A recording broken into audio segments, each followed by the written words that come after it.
My son made his sister cry on her birthday, and I've never been prouder when my son was 11. His school bus crashed, and his neck was whiplashed so hard that his airway was crushed.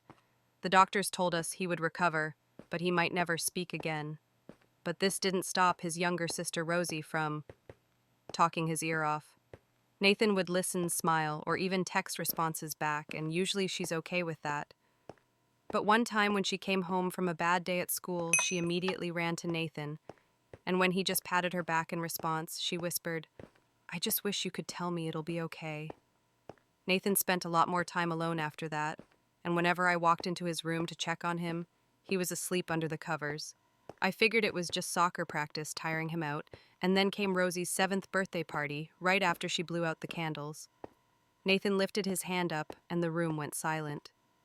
I was confused, because this was usually something he did when something was wrong, but everything seemed fine. He then took a deep breath, his face turned red, and spoke the words, "Happy birthday." Rosie.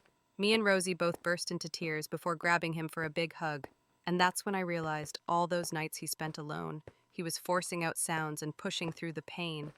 All for this moment. Rosie was jumping up and down like she was on a trampoline and repeating the words, "Nathan, you talked. You really talked."